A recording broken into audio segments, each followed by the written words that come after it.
Chapter 1. The House at the Edge. The village was small enough that everyone knew everyone, and smaller still in the winter months, when the fields lay frozen and the nights stretched long. It was a place of simple routines, the clatter of hooves in the morning, the chiming of the chapel bell at dusk, and the closing of shutters long before midnight. But beyond the last lamppost, past the tangled hedge where the road narrowed, there stood a house that belonged to no one. Children whispered about it, inventing games of dare.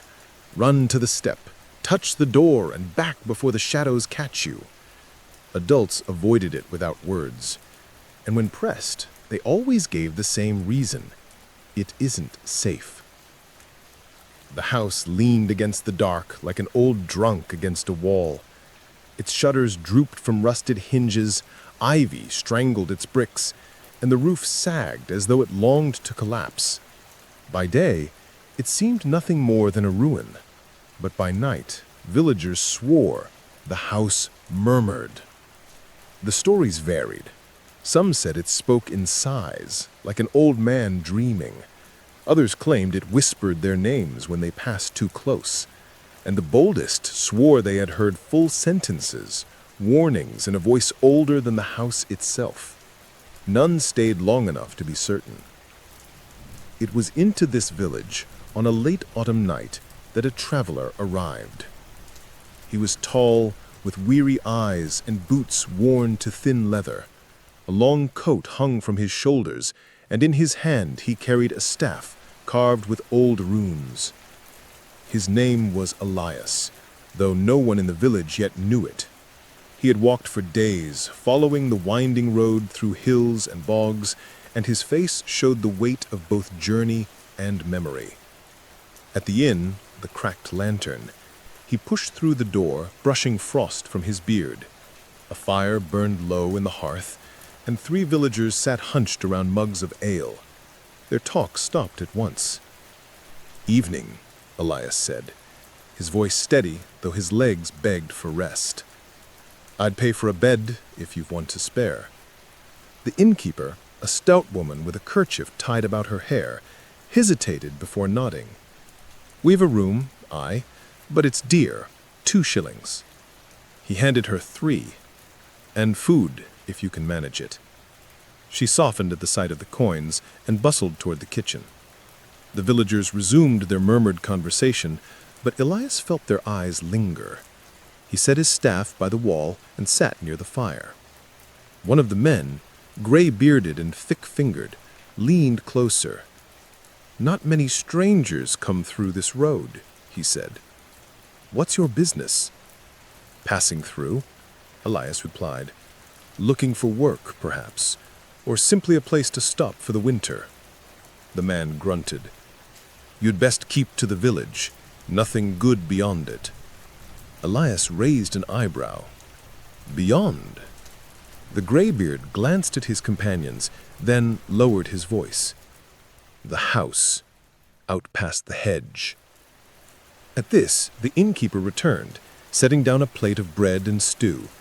"Don't fill his head with tales," she chided. "Let the man eat." But Elias was already curious. "What sort of house?" The graybeard shook his head. Chapter 2. Whispers at the Inn. The cracked lantern creaked with the night wind. Elias lay awake, staring at the low-ceiling beams above his bed. Every few moments, a faint sound stirred in the silence. A whistle through the chimney, the shifting of wood. Yet beneath those natural noises was something else, something slower and more deliberate, a whisper. He sat up, heart quickened, and listened. At first, he thought it came from the hall, but the more he strained his ears, the clearer it became that the sound was not from within the inn at all. It drifted through the window, faint and thin, carried on the breath of the wind. The words were indistinct, but the tone was unmistakable, coaxing, calling. Elias rose, padded across the floorboards, and eased the shutter open a crack. The village street stretched dark and empty beneath the moonlight. Far off, beyond the hedgerow, beyond the line of trees, he saw the shape of the house, a hulk of shadow against the paler fields, crouched like an animal at rest. The whisper seemed to flow from that direction. He shut the shutter with a snap, breathing hard. "Stories," he muttered to himself, "just stories." But even as he climbed back beneath the quilt, he could not shake the feeling that the house had spoken to him, that it knew he had arrived. In the morning, he found the common room nearly empty. Only the innkeeper remained, wiping down the bar with brisk strokes. Elias approached, setting a coin upon the wood. "I heard something in the night, out by the hedge." The innkeeper stiffened. "You keep away from that place, traveler. Folk who listen too close don't last." "You mean the house?" She slammed her rag down. "I mean what I said. Some things aren't meant to be poked at. You'd do well to forget it." But Elias did not forget. Curiosity was a fire in his chest, slow but unrelenting. By the time he left the inn that morning, he had already decided he would see the house for himself.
Chapter 3. The Hedge Road. The road to the house wound through fields of withered grass and past old stone walls broken with moss. The air grew colder the farther Elias walked, though the sun stood high. Birds kept their distance. Not a single crow called, not a single sparrow darted from hedge to hedge. When he reached the tangle of briar and nettle that marked the village boundary, he paused. Beyond it lay the path to the house. He could see the roofline rising crooked above the growth, the chimney leaning as though in surrender. A faint pressure pushed against his ears, like the heaviness before a storm. The silence was so complete it roared. Then came the whisper, not from within his head nor from his imagination, but from the very air itself, curling around the thorns and stones. "Don't come closer." Elias gripped his staff. "So it's true," he murmured. The whisper swelled, turned back, Leave this place. His skin prickled, but his boots moved forward. Step by step, he pressed through the hedge, brambles scratching his coat. The air grew colder still, until his breath misted before him. He stood now on the path, the house looming larger, the windows dark and hollow. It was waiting.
Chapter 4. The Doorway. The steps sagged beneath Elias's weight as he climbed them. Paint peeled from the door in long strips, the wood swollen with rain. He lifted a hand and pressed it to the surface. The house shivered. It was not the wind. The wood vibrated faintly under his palm, as though the structure itself was breathing. Elias drew back, but before he could retreat, the latch clicked, the door creaked inward, swinging wide with a slow groan. Darkness yawned within. Elias hesitated, heart pounding. Then, setting his jaw, he raised his staff and stepped inside. The air was thick with dust, heavy with the scent of rot. A great hall stretched before him, its floorboards warped and buckled. Cobwebs veiled the corners like curtains. Above, the balcony of the second floor sagged, its railing broken in places. And all around, faint as breath, came the murmur. Go back. Go back. Elias swallowed hard. No. His voice echoed strangely, swallowed almost at once by the house's sighing tone. He pressed forward, boots thudding against the soft wood. His candle flickered, casting trembling shadows. Something shifted above him. A footstep or the groan of a beam? He could not tell. But the murmur grew louder, circling him, threading through the hall like invisible fingers. Leave while you can. Elias gripped his staff tighter. I came for answers, and I'll have them.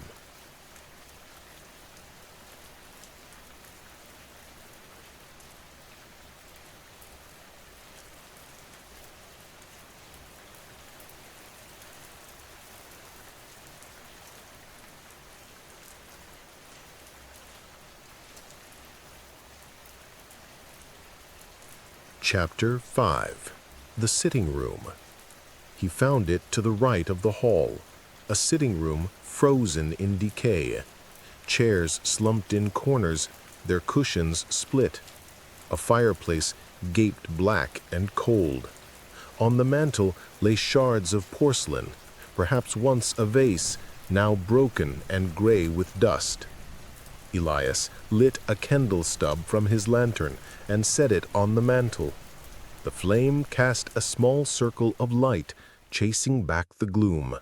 He lowered himself into one of the chairs, its frame creaking in protest. The whisper filled the room like a sigh. Do not stay here. Why? Elias asked aloud. His own voice startled him in the silence. What waits above? The house groaned. Boards flexed in the ceiling. For a moment he thought he heard words strained and far away. "Not for you. Not for you." Elias leaned forward. Then for who? No answer came, only the settling creaks of the house. Yet Elias thought he felt eyes upon him, hundreds, weightless and cold, watching from the cracks, the corners, the unseen spaces between beams. He shivered but did not flee. Instead, he set his staff across his knees and waited, heart beating like a drum. The fireless hearth gaped before him, and above it the darkened stairs beckoned. Soon he knew he would climb them, but not yet. First, he would listen to what the house had to say.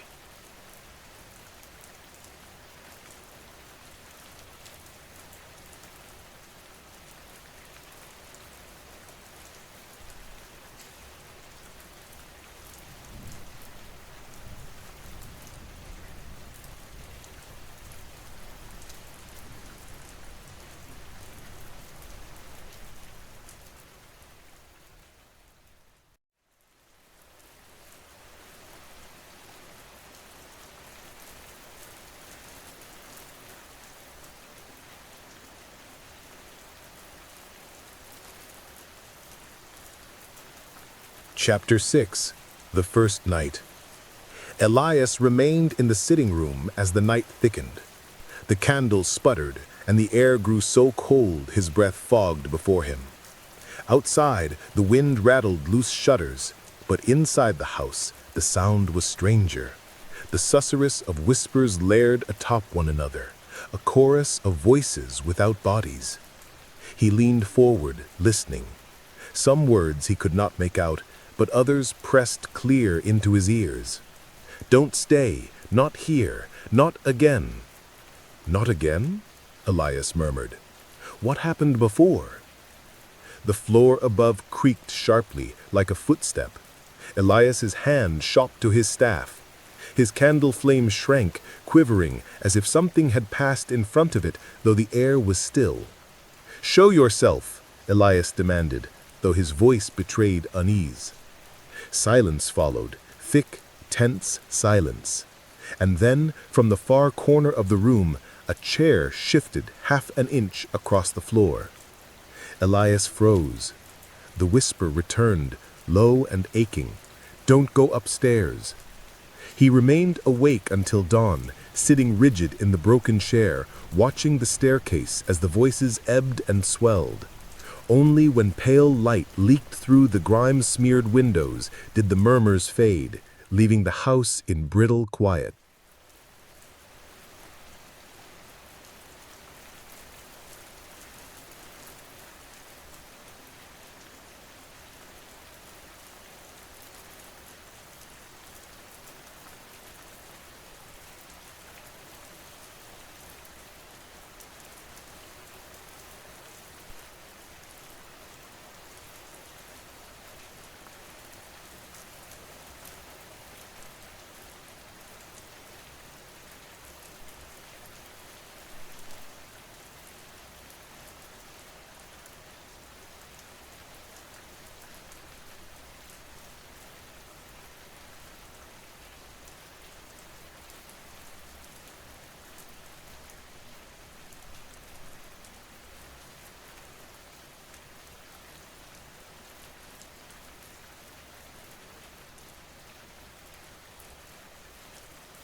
Chapter 7.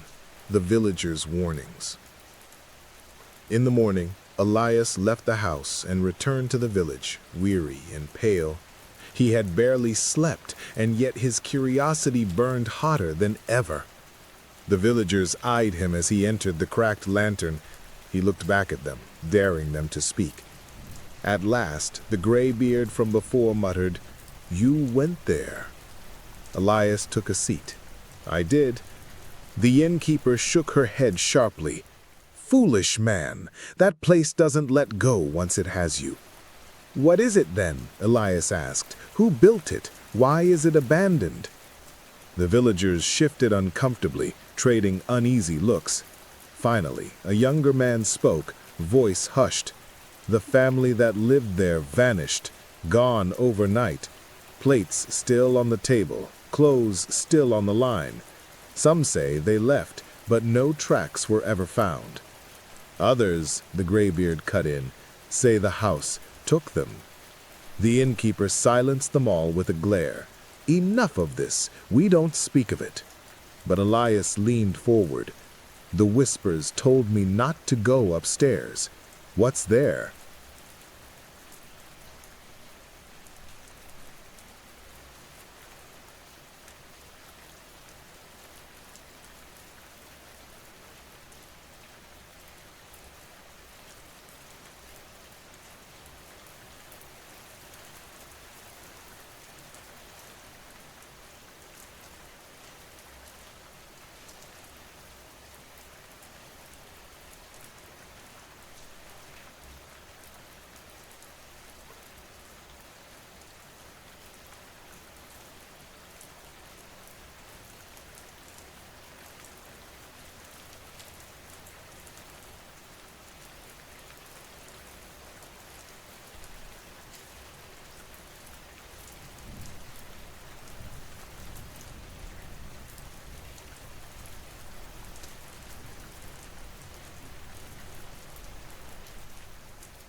Chapter 8.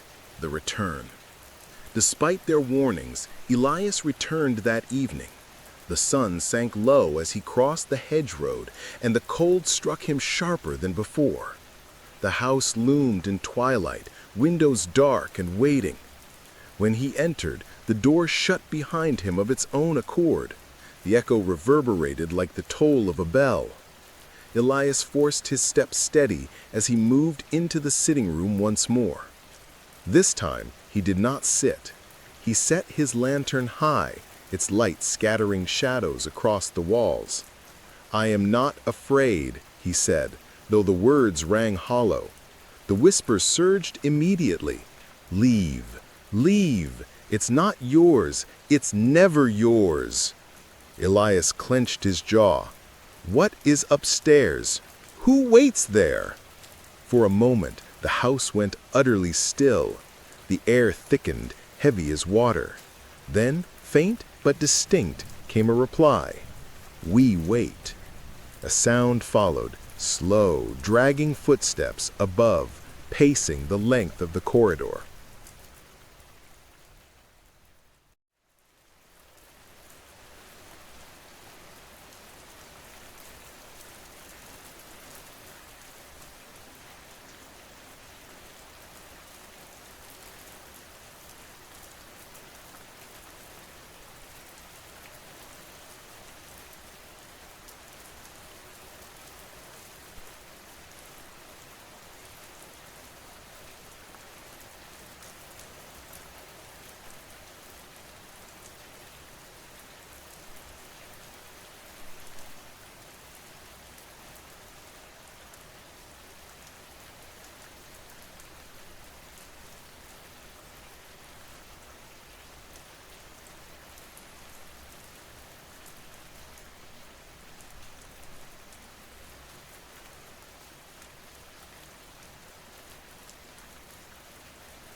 Chapter 9.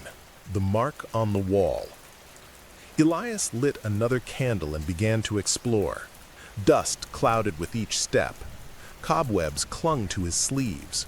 The whispers rose and fell, guiding him like a tide. In the dining room, he found a long table draped in a gray sheet of dust. Plates and cups remained, some overturned, some still upright, as if a meal had ended abruptly. He brushed dust from one cup and froze. Scratched into the wood beneath it was a single word: run. Elias felt his skin crawl. He lifted his lantern to the wall, where deeper grooves marred the plaster. Lines and shapes, desperate scratches, like fingernails dragged over and over. Among them, half hidden, was another word: upstairs. The whisper coiled around him. Don't go, don't follow, don't see. He traced the scratches with his fingertips. They were deep, gouged with panic. Whoever had carved them had fought to leave a message. Too late to turn back, Elias murmured. I have to know. Chapter 10. The Shadow on the Stairs. That night, Elias positioned his chair in view of the staircase.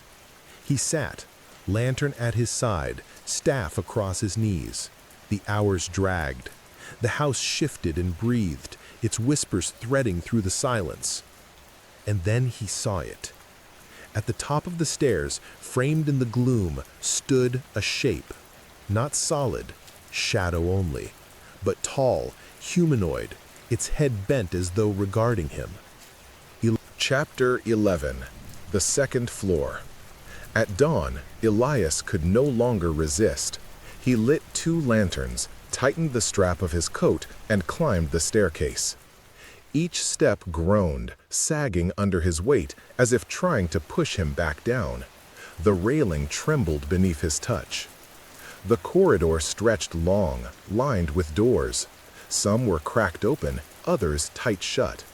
A carpet lay rotting down the center, its pattern long since eaten by moths. The air was colder here, sharp as ice in his lungs.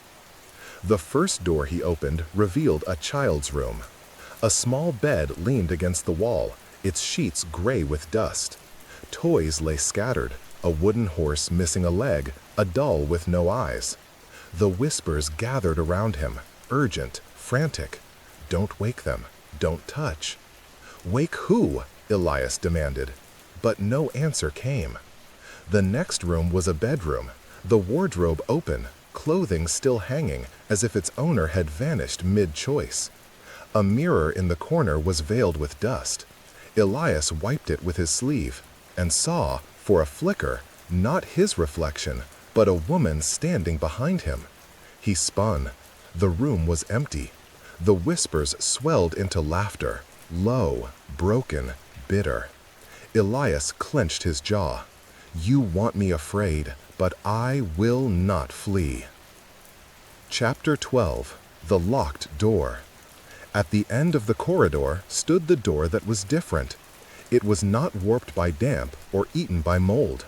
Its wood was smooth, dark, polished as though cared for. And it was locked. Elias tried the handle. It did not budge. He pressed his shoulder against it. The door held. The whispers surged violently. Not for you. Never for you. Stay away. He traced the keyhole with his finger. What's behind here? The air thickened, pressing on his chest.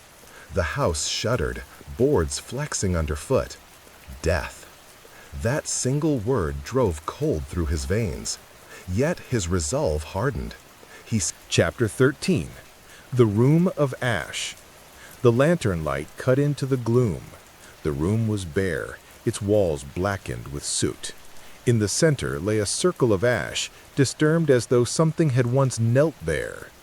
Elias stepped closer, the crunch of char beneath his boots loud in the silence. On the wall above the circle, words had been scrawled in a jagged hand. We are still here. Elias's breath hitched. He turned slowly, the hair rising on his arms. Shadows clung to the corners, darker than lantern light should allow.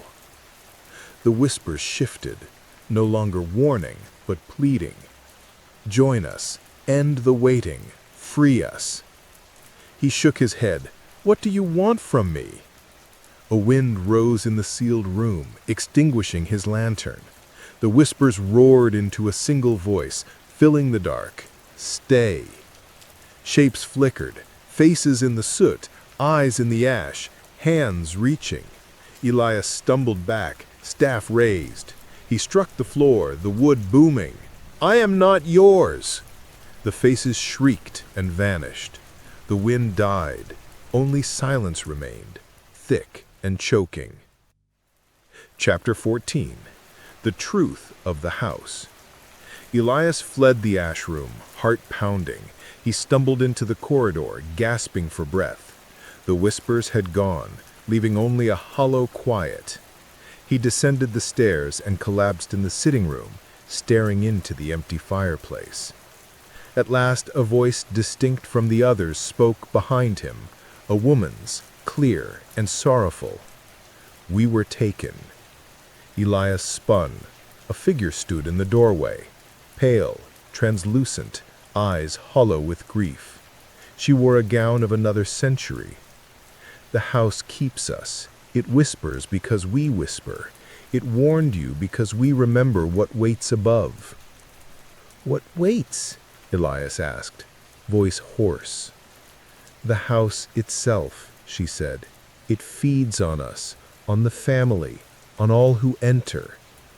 Chapter 15. The Last Whisper. Elias rose at dawn, knowing he had only one choice. If the house lived, it could be killed. If it breathed, its breath could be stilled. He gathered oil from the village smith, ignoring their protests. He carried it to the house as the sun climbed, the whispers stirring awake in the walls. Don't.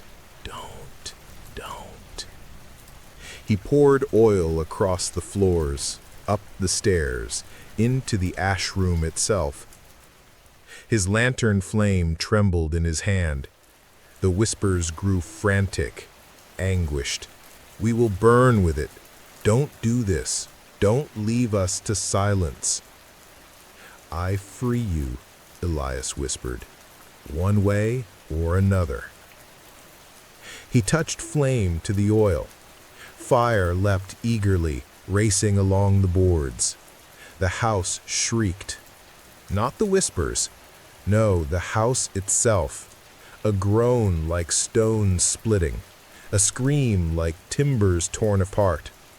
The voices wailed, rose in agony, then in relief, then in silence.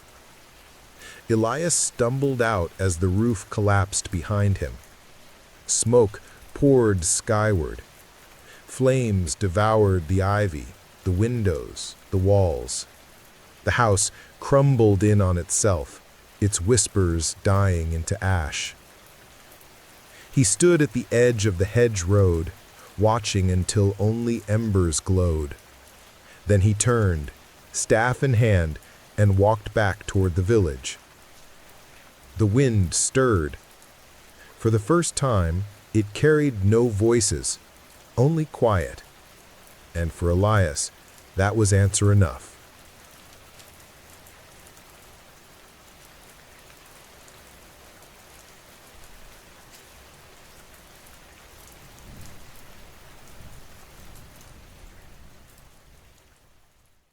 Did you enjoy that short story?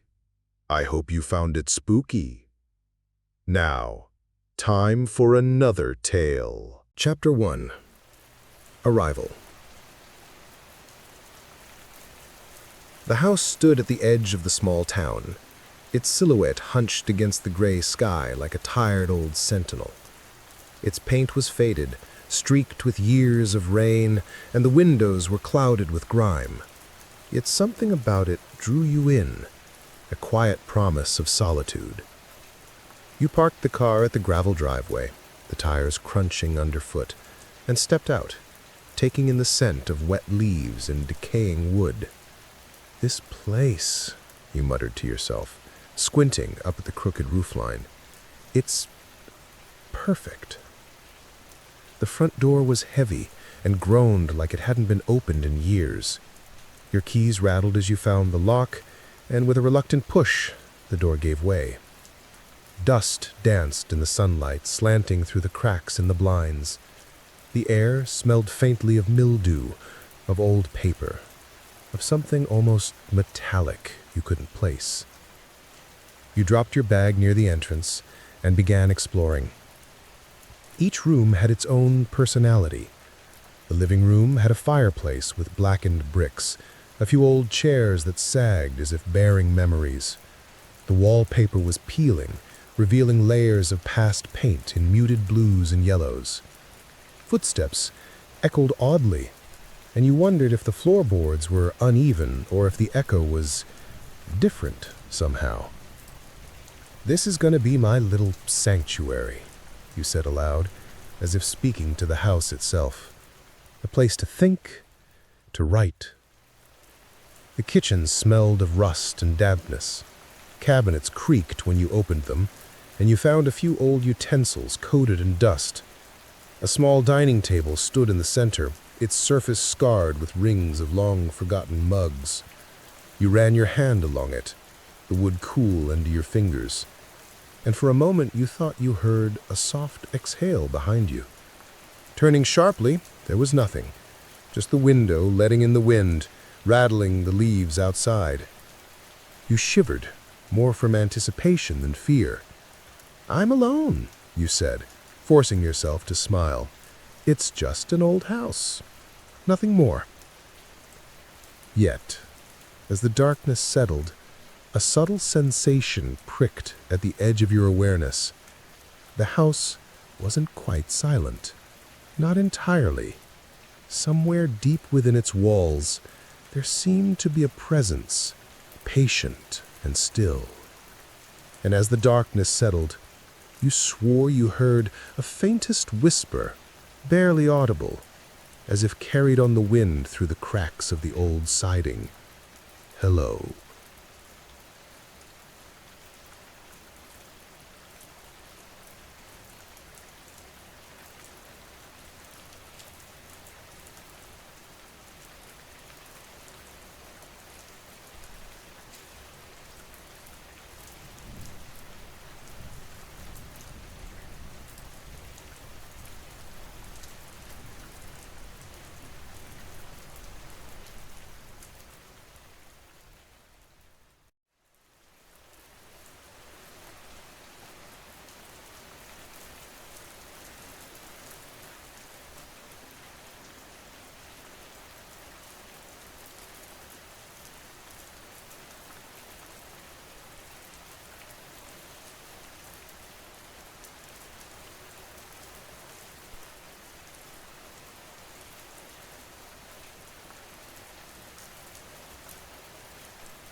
Chapter 2. The First Night. Night fell quickly, the sky turning a bruised purple, then deep black. The wind outside had grown sharper, rattling the loose shutters and sending dry leaves tumbling across the driveway. You sat on the edge of the bed in the main bedroom, a cup of tea warming your hands, trying to shake the lingering unease from the day. "I'm just tired," you murmured, forcing a smile. "Old house, new place, nerves." The shadows in the room were long and strange, cast by the weak glow of a single lamp. They seemed ordinary at first, stretching across the walls and ceiling, but then you noticed the corners. Some shapes didn't belong. The shadows curved oddly, curling where no object existed to cast them. You blinked, rubbed your eyes, but they didn't vanish. A soft sound, almost imperceptible, drew your attention. At first, you thought it was the wind, a faint, rhythmic sigh through the old beams. Then you heard it clearly. Hello. Your heart skipped. You froze, gripping the mug tighter. The voice was soft, like a breath just behind your ear, yet the room was empty. You swallowed hard, trying to convince yourself it was your imagination. Probably just the wind, you said aloud, though your voice sounded unconvincing even to your own ears. You stood and walked toward the door, checking the hallway. The floorboards groaned beneath your weight, echoing far too loudly. The hallway was empty. The darkness beyond the bedroom doors seemed deeper, denser, almost swallowing the faint glow of the lamp. You exhaled shakily and returned to the bed. Sitting back down, you opened your laptop, hoping the hum and light would keep the unease at bay. You tried to focus on a blank document, typing a few notes about the house, the floors, the peeling wallpaper. But every few minutes, a soft creak made you look up. Floorboards that shouldn't have moved, or the sound of a door gently swinging open somewhere upstairs. Then a whisper again, closer this time. I'm watching. Your blood ran cold. You spun around, but the room was still empty. You noticed the shadows again, darker now, stretching toward you in slow, deliberate movements. They weren't cast by the lamp or the moon. They seemed to pulse, reaching for the edges of the room. Heart hammering, you stood and switched on every light. Some flickered, but most held, cutting the shadows into ragged fragments. You called out, your voice trembling. Is anyone there? Hello? Silence answered, then a soft, mocking sigh drifting through the air like smoke. Not anyone, just me. You grabbed a notebook from the bedside table, scribbling down the words, trying to ground yourself in reality. Maybe if I write it, I can prove I'm not losing my mind, you thought. Hours passed in a haze of nervous pacing and whispers that never fully formed into words, but always hovered at the edge of hearing. You finally curled under the blankets, lights blazing, pretending to sleep. The shadows lingered in the corners, patient and still. Somewhere deep within the house, behind the walls, something watched, waiting. And as sleep finally tugged at your eyelids, a final whisper brushed your ear. Good night. I'll see you soon.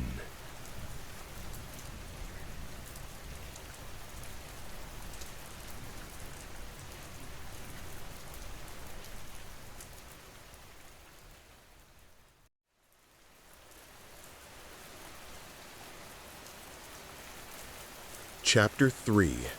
The Shadows. Morning came with a gray, lifeless light spilling through the blinds.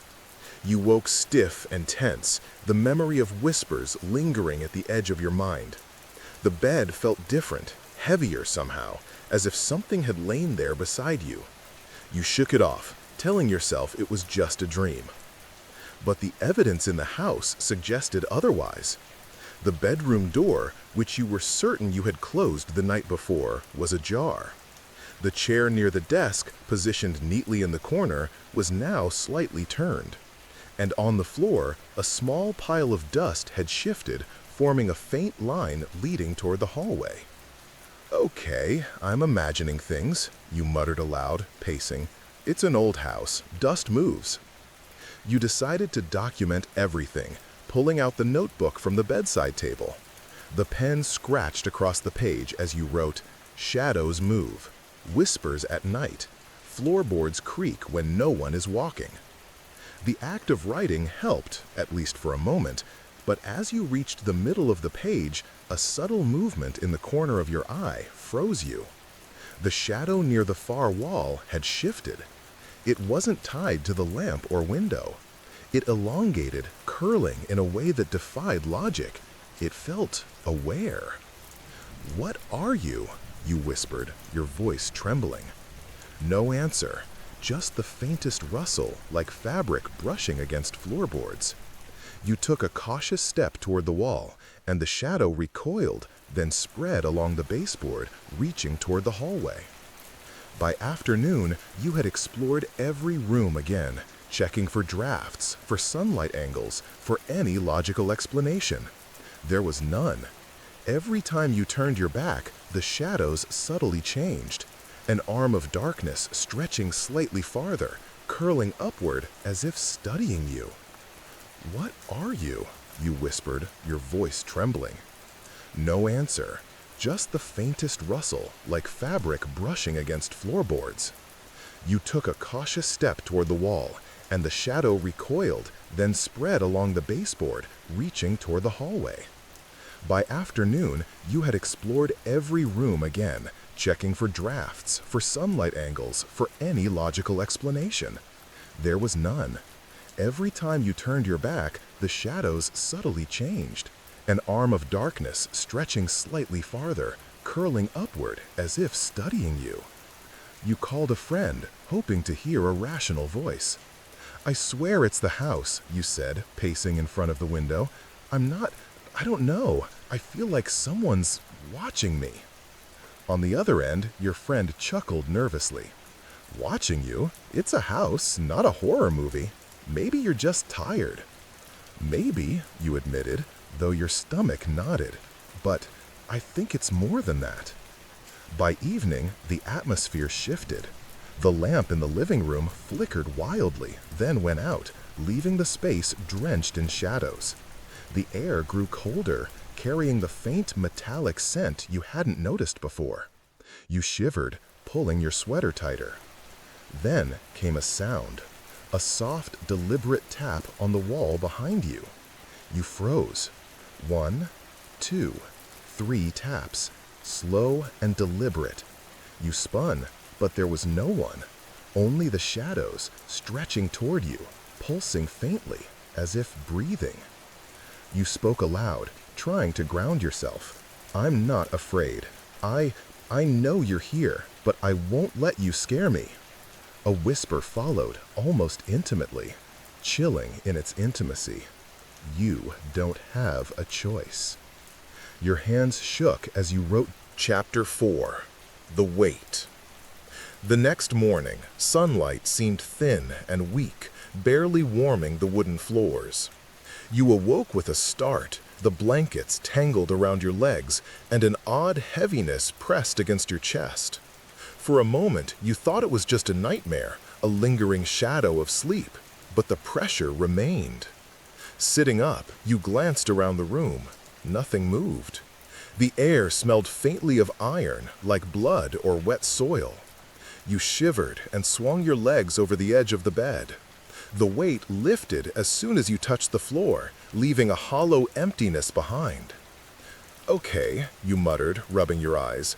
"That wasn't real." But the evidence told a different story. On the bedside table, the notebook had flipped open on its own.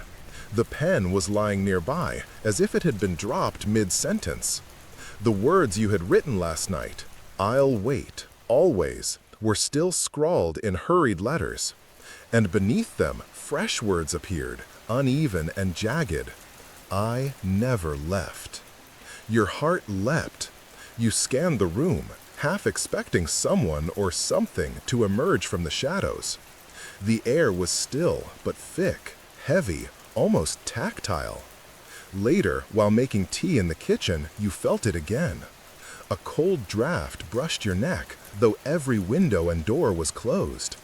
You spun around.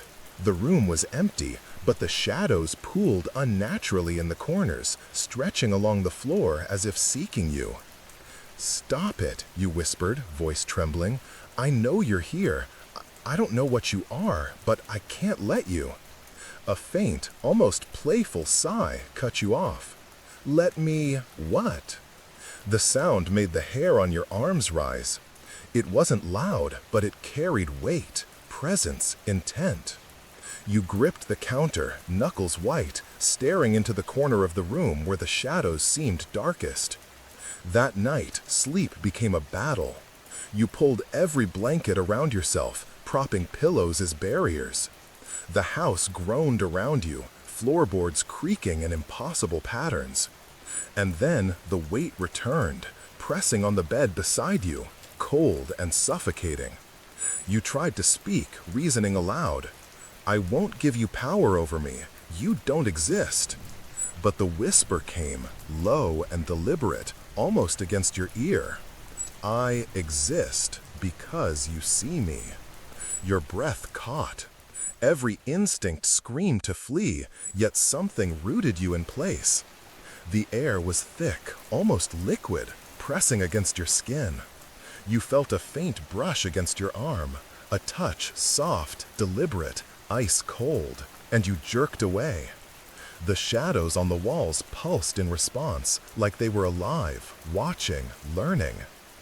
Hours passed in mere silence. Every time you tried to close your eyes, you felt it shift beside you, an invisible presence. Chapter 5. The Mirror. By the 5th day, the house no longer felt empty. It felt aware. Each step you took echoed strangely, as if following its own rhythm, as if the floorboards themselves were observing. You tried to rationalize it. Old houses are quirky. Uneven floors, drafts, settling beams. Nothing more. But rational thought was growing fragile.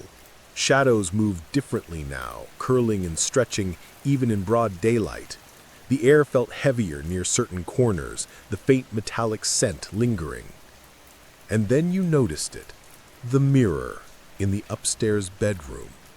It hadn't been cracked when you arrived, or at least you thought it hadn't. But now a thin line ran through its surface, jagged like a fault in the earth. You stepped closer, brushing your fingers against the cold glass. The reflection stared back at you, but something was off. Your movements lagged slightly, almost imperceptibly, like the reflection had a moment of its own. You raised your hand, and the image mimicked you too slowly. A shiver ran down your spine. Okay, that's just my imagination. Lag, light, fatigue. Yet as you turned away, you caught it again. The reflection lingered a moment longer than it should have, watching. And then, just when you thought it was gone, it smiled. Not you. Something else. You stumbled back, heart hammering, and the shadows in the room seemed to twist toward the mirror. For a terrifying instant, it felt as if the dark shapes were feeding from the reflection, growing heavier, darker, more substantial. That night, you couldn't sleep in the bedroom with the mirror. You carried a mattress downstairs, dragging it into the living room, surrounded by lamps. The shadows were still there, pooling in the corners, moving with a sinister fluidity, but the bright lights kept them fragmented, weak. Even so, the whispers didn't stop. You can't hide. You see me. I see you. You tried calling a friend again, voice trembling. I think something's wrong with the house, with me. The shadows, they move, and the mirror... There was a pause on the other end. Are you sure you're okay? Your friend asked cautiously. Maybe take a day off, get some sleep. Stress? No, you interrupted, voice rising. It's not stress. I don't know what it is, but it's real. The mirror, my reflection changes. It watches me. The line went dead, static, and then silence. You dropped the phone, staring into the darkness around the living room. Chapter 6. The Voice Knows. By the 6th night, exhaustion had settled into your bones. Every muscle ached from pacing, from sleepless hours, from the tension of being watched. You had tried to rationalize, tried to flee, tried to call a friend, but the presence was patient. It had no need to rush. It could wait. You were curled on the mattress in the living room, lights dim but flickering with anxiety, notebook open. Your pen scratched furiously across the pages. Observations, sketches of shadows, diagrams of the mirror and its distortions. Yet, even as you wrote, a subtle voice threaded through the quiet, soft enough to be mistaken for your own thoughts. "You're tired. You shouldn't fight me." You froze, hands suspended above the paper. That wasn't your thought. It was deliberate, external, coaxing. Your stomach nodded. "No, you're not real." "I am," it replied, faint and almost gentle. "I've always been here. I know you. I see you." Your breath caught. You thought back to small moments over the past week, the shifted dust, the altered shadows, the cold weight on the bed, and realized with a jolt that it had observed you from the very first night. Every habit, every routine, every movement. The air thickened, heavy and moist, pressing against your skin. The shadows on the walls pulsed in rhythm with your heartbeat. You tried to reason. "It's learning from me, yes, but it can't leave the house."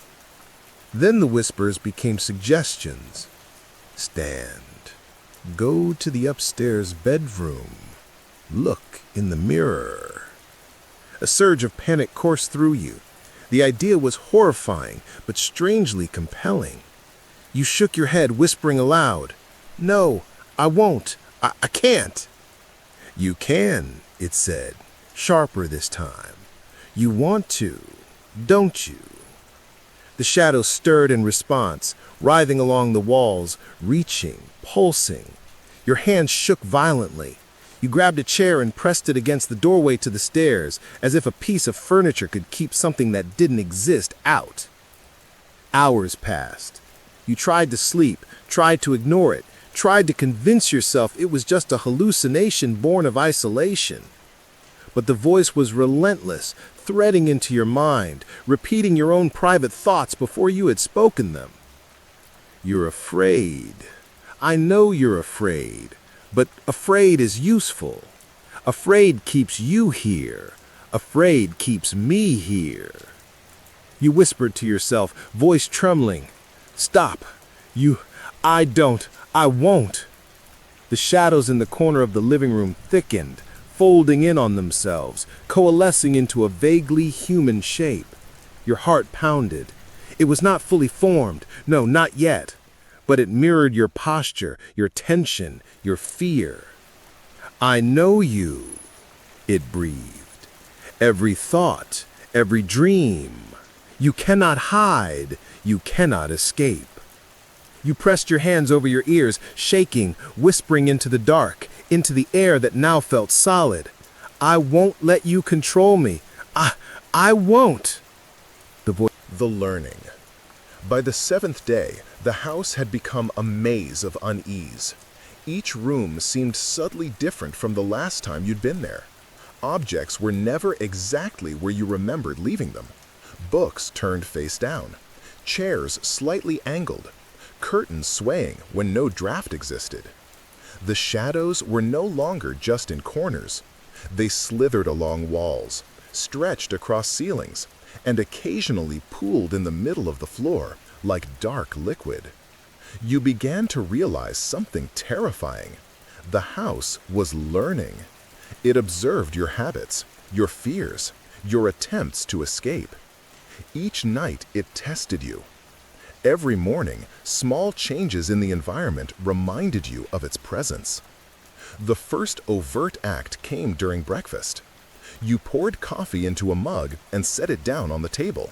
When you turned back, it had slid toward the center of the table, as if nudged by unseen fingers. A chill ran down your spine. "No, not real," you muttered, but your voice lacked conviction.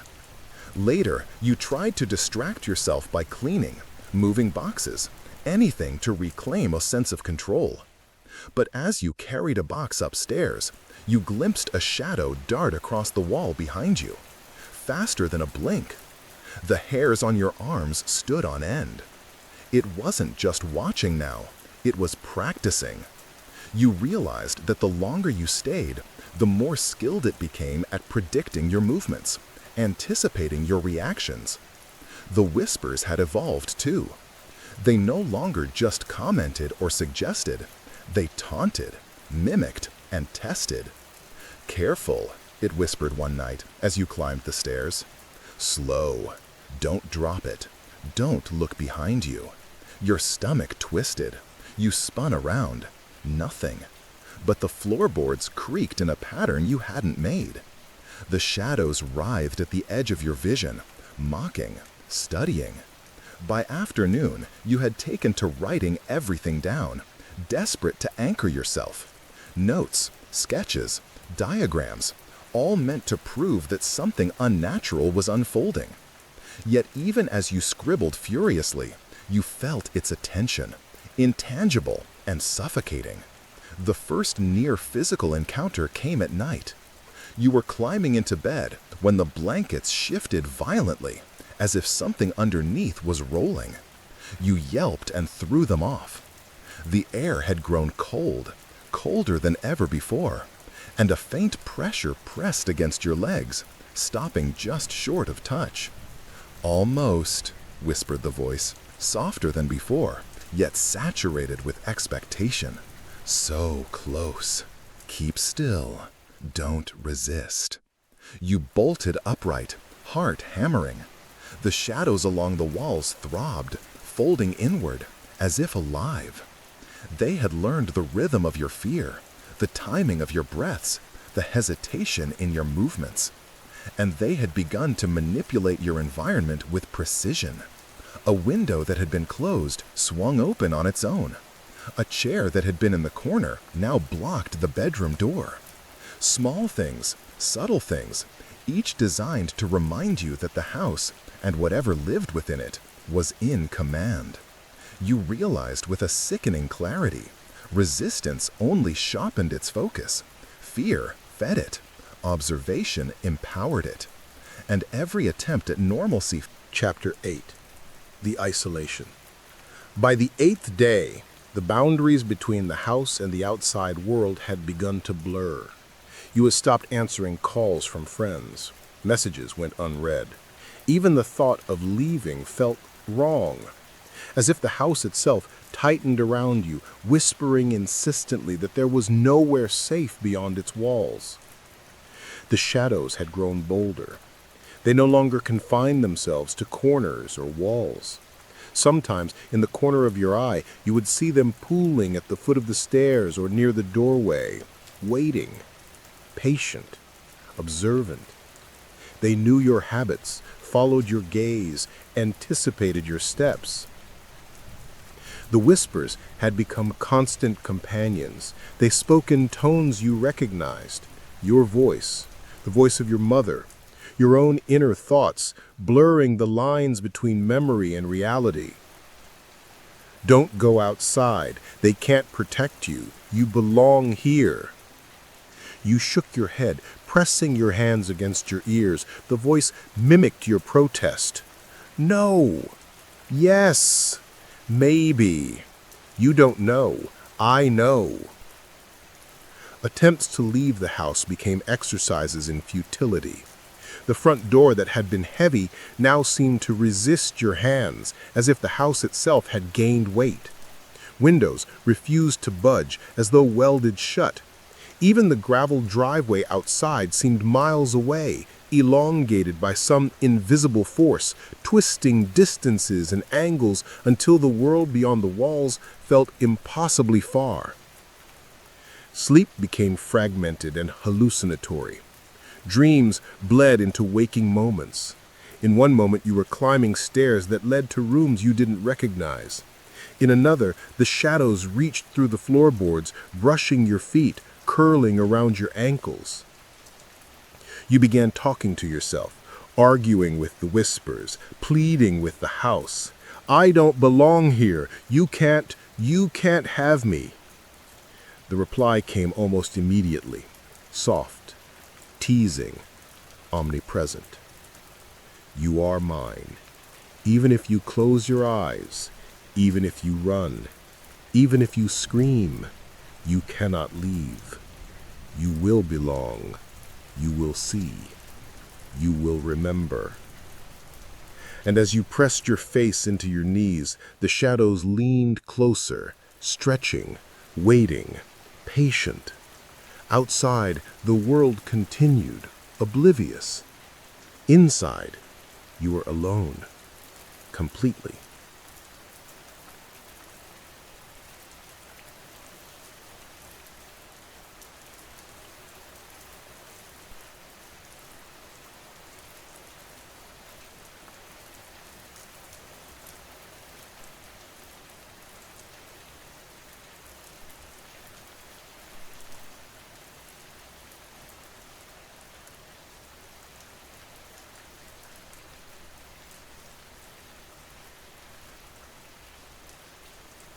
Chapter 9.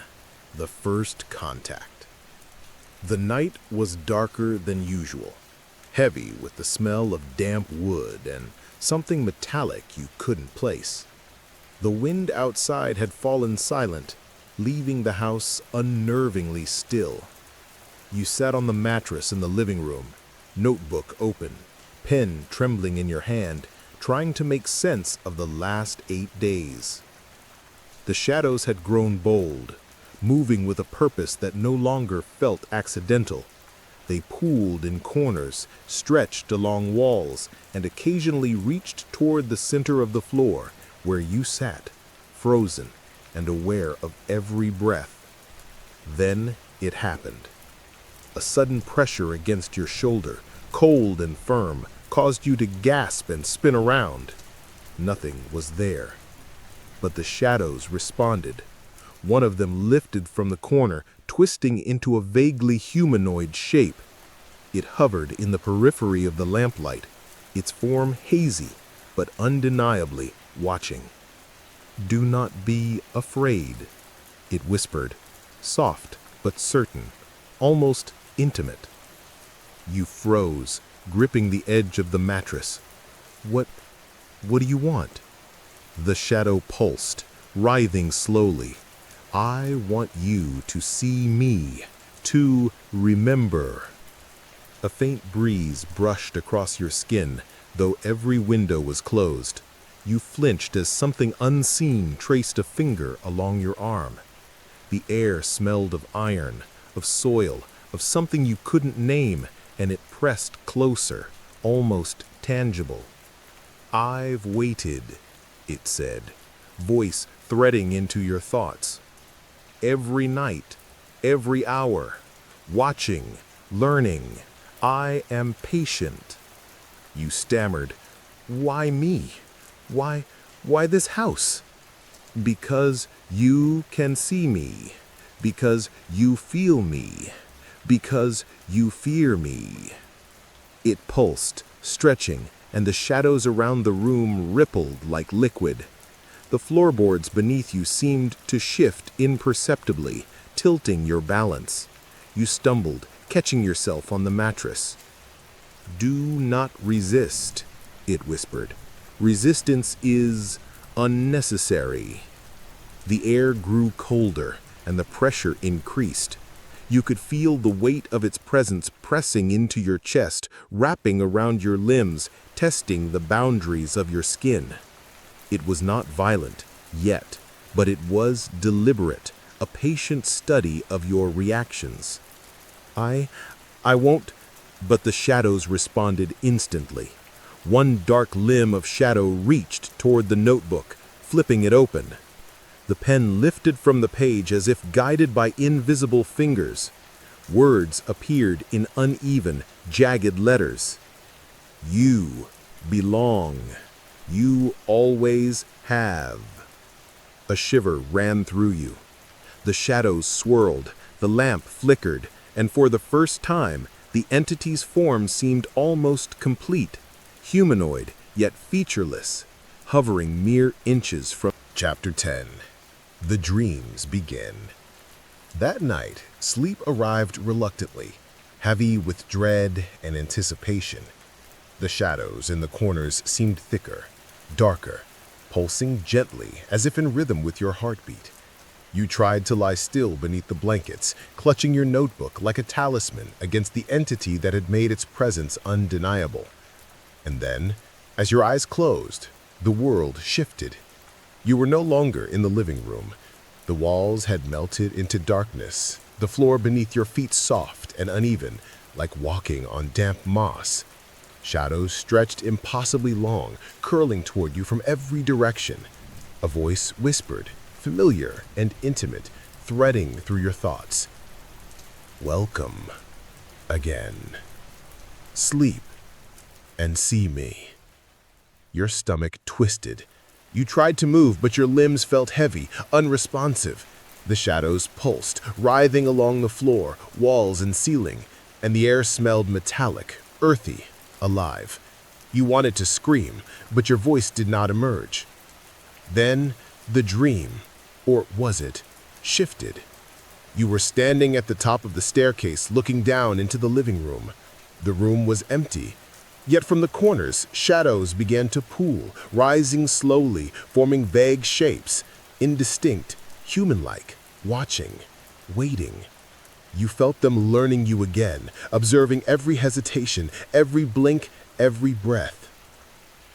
Do not resist, the whisper said, softer now, almost coaxing. I am patient. I know you. I see you, even when you close your eyes. A sense of vertigo gripped you. You stumbled down the stairs, and the shadows followed, stretching, folding, reaching. The floorboards beneath your feet were uneven, shifting subtly with each step, making the descent feel endless. The walls seemed to breathe, pulsing in time with your heartbeat. And then the mirror appeared. It was not the mirror upstairs, but a new one, massive, filling the room with its cracked reflection. Your own image stared back, but behind you, the shadows coalesced into a humanoid figure, featureless, yet unmistakably there.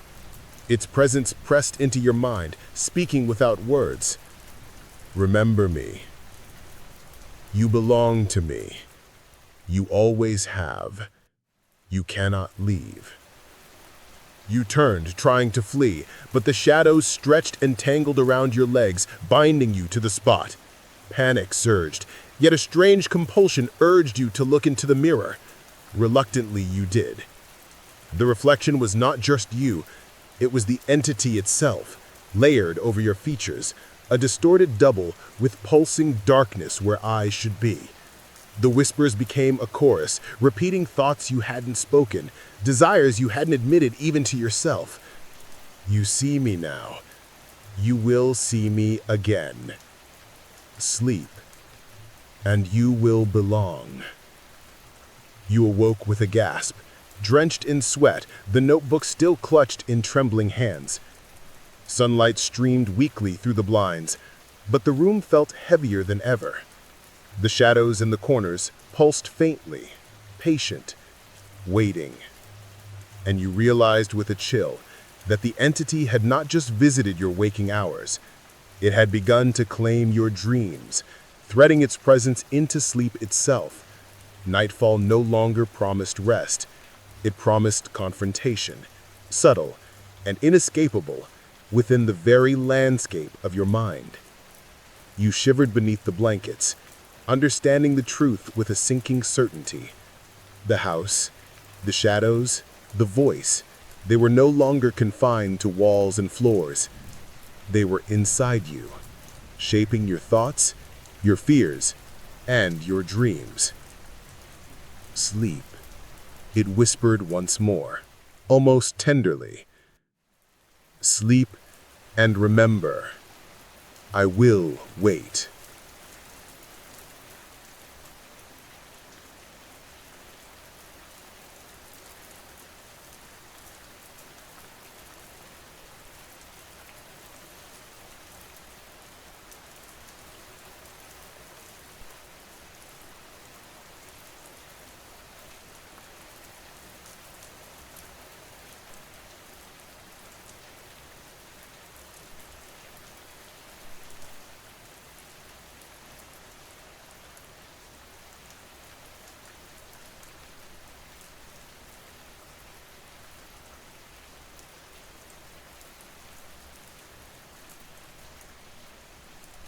Chapter 11.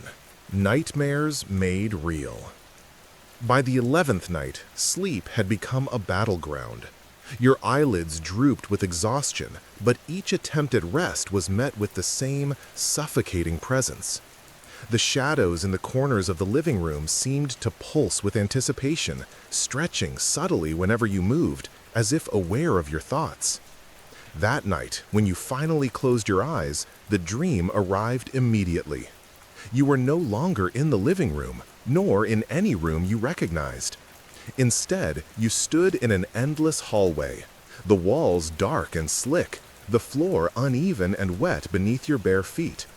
A dim greenish light emanated from nowhere, illuminating nothing clearly, but the sense of being watched was absolute. From the far end, shapes emerged, humanoid, featureless, shadows coalescing with purpose. They glided silently, moving closer, folding and twisting as if alive. One reached toward you, tendrils of darkness brushing your shoulders, cold and suffocating. "Do you remember me?" the voice whispered, threading directly into your mind. "Do you see me now?"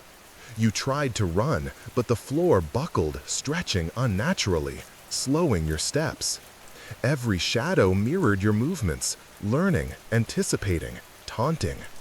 Panic surged through you as the hallway seemed endless. And then the mirror appeared, tall, cracked, stretching across the width of the hall. You stared into it. The reflection was not you. It was yourself, distorted and overlaid with the entity's features, shadows writhing beneath your skin. It reached through the glass, and a tendril of darkness brushed your cheek, real, tangible, even in the dream.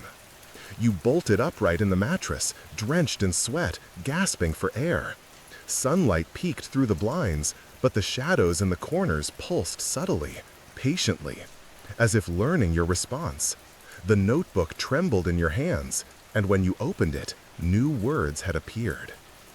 "You cannot escape, not in dreams, not in waking. I am everywhere you look. I am patient. I am learning." By day, the hallucinations persisted. Shadows shifted unnaturally in the hallway outside your bedroom. The cracked mirror upstairs reflected subtle movements that weren't yours. Small objects moved on their own. A chair that had been pushed against the wall now sat in the center of the room. A book lay open, with pages rearranged into sentences you didn't recognize. You spoke aloud to the empty house, your voice shaking.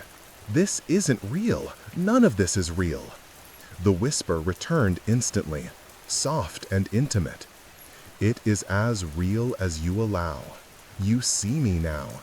You feel me. You are mine, and you will remember." By evening, you had abandoned the living room mattress and fled to the kitchen, barricading yourself against shadows that moved with more confidence now. Sleep was no longer optional. The body demanded it, but the entity had begun infiltrating even the briefest moments of rest.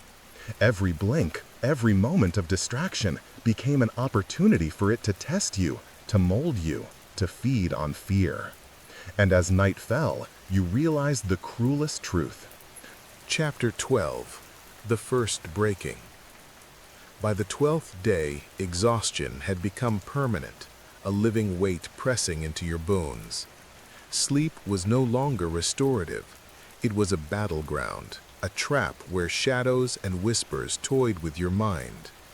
Every night, the entity infiltrated your dreams, each encounter more vivid, more intimate, more terrifying. During the day, reality itself seemed to bend. Shadows shifted unnaturally, stretching and folding, defying the light. Floorboards groaned under no weight. Mirrors reflected subtle distortions, your own movements slightly delayed, as if the reflection had a mind of its own. Objects moved silently, repositioned themselves, small but deliberate. You began to doubt everything. What was real? What was imagined? What belonged to you? You started talking aloud constantly, a futile attempt to anchor yourself. I am awake. This is real. I am awake. I am awake. The shadows pulsed in response, coiling at the corners of your vision. The voice came, threading directly into your thoughts. No, you are asleep. You have always been asleep. You cannot see me yet, but you will. You always will. Panic gripped you. You stumbled through the rooms, notebook in hand, scribbling observations frantically. Each word, each line was meant to ground you, but the entity had begun altering even that. Pages rearranged themselves overnight. Sentences twisted into new meanings. Words you hadn't written appeared. Breaking is good. Resistance is foolish. You belong. You slammed the notebook shut. The shadows thickened, swirling around the corners of the room, edges indistinct but moving with intent. You pressed your back against the wall, shaking, whispering, "I am not yours. You cannot have me. You already are." It whispered, soft, intimate, omnipresent. You will remember. You will belong. You will see. The first direct physical contact occurred that night. You awoke to a pressure against your chest, not subtle this time, firm and undeniable. Cold fingers brushed your arms and shoulders. You struggled, screamed silently, but the air seemed viscous, wrapping around you, binding your movements. The shadows leaned closer, coalescing into a form vaguely humanoid, tall and featureless. Its presence filled the room, pressing into your mind, threading through your thoughts, eroding the fragile boundary between self and entity. Breaking is necessary. Resistance only sharpens understanding. Sleep, and you will belong. It whispered. Your mind faltered, thoughts spinning. Hours, or was it minutes, passed in a haze of terror, uncertainty, and fatigue. When dawn finally crept weakly through the blinds, you were trembling uncontrollably, notebook clutched to your chest, body shaking with exhaustion and fear. The house had changed. The shadows were more confident, more fluid, more assertive.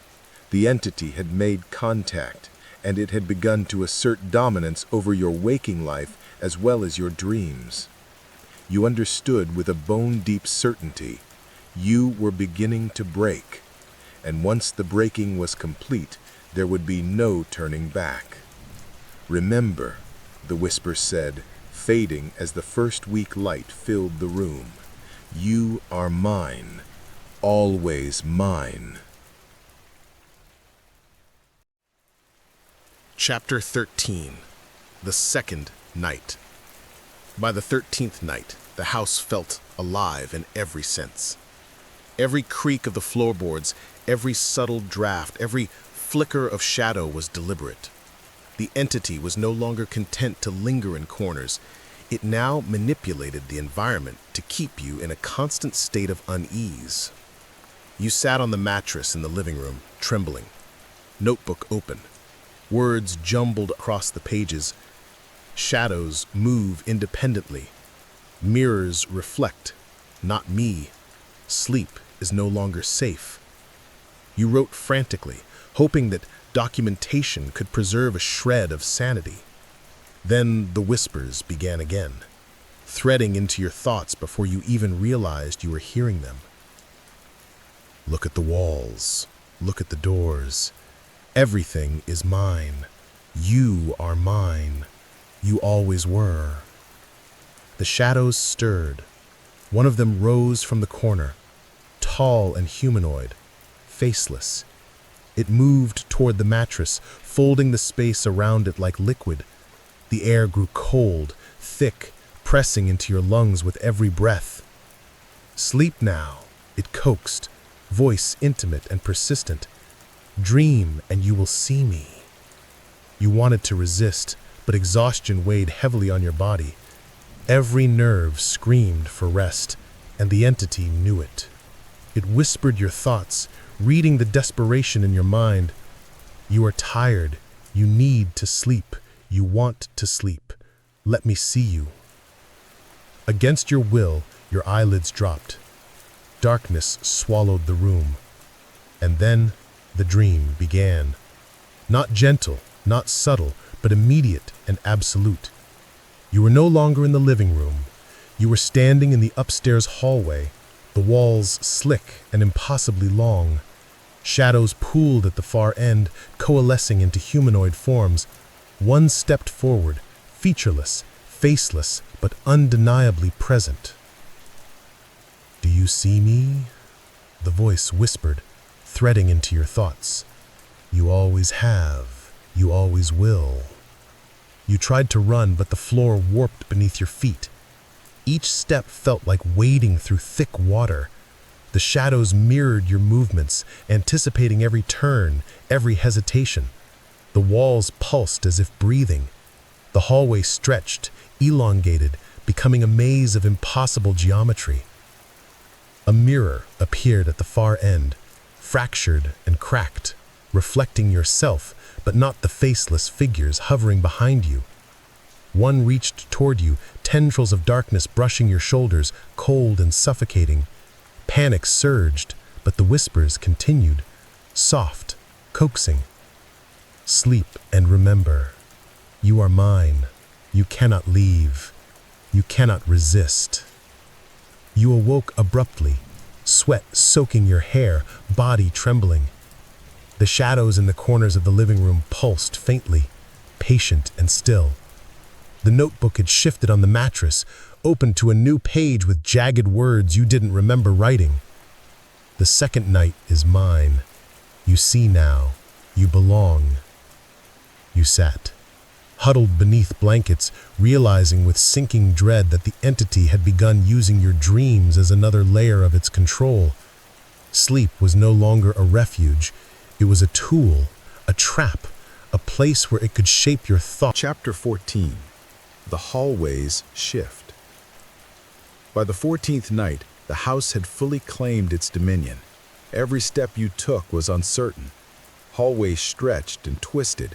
Doors led to rooms that had never existed, and shadows pooled where light should have reached. The air itself seemed alive, pressing against your chest, whispering in voices that mimicked your own thoughts. You stumbled through the living room, notebook clutched tightly, the pages filled with desperate, frantic scribbles. The entity had begun shaping reality itself, bending walls and floors, making space impossible to navigate. Each hallway looped back on itself. Each door opened into darkness or a mirrored version of the room you had just left. "You cannot leave," the voice whispered, omnipresent. "This house is mine. You are mine. You always were." Panic surged as you ran blindly down a corridor that seemed to stretch for miles.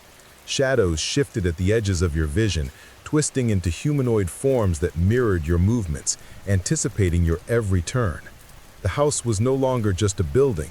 It was an organism, alive, sentient, and intent on consuming your mind. You tried to scream, but the walls absorbed sound. You pounded on doors that led only to empty space or mirrors reflecting distorted, faceless versions of yourself. The air smelled of iron and damp earth, thick with the presence of something patient and eternal. Then you saw it, the central hallway, impossible and infinite, lined with mirrors. Your own reflection stared back at you, but behind it, shadows moved independently, shaping themselves into grotesque, humanoid, faceless figures.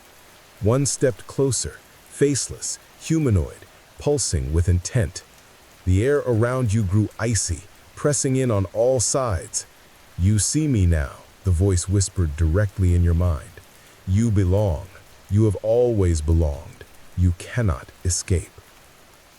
You fell to your knees, clutching the notebook, trembling, realizing the full horror. The house was not just around you, it was inside you. Every step, every thought, every heartbeat had been observed, anticipated, and manipulated. The entity had learned you, shaped you, claimed you completely. You looked into one of the mirrors, and for a fleeting instant you saw yourself as you had been before the house. Then the reflection shifted, and the shadows coalesced, consuming the image, folding you into the entity. A final whisper curled into your mind, intimate, patient, and eternal. Welcome home. You are mine. Always. The lights flickered, shadows pulsed, and the house exhaled.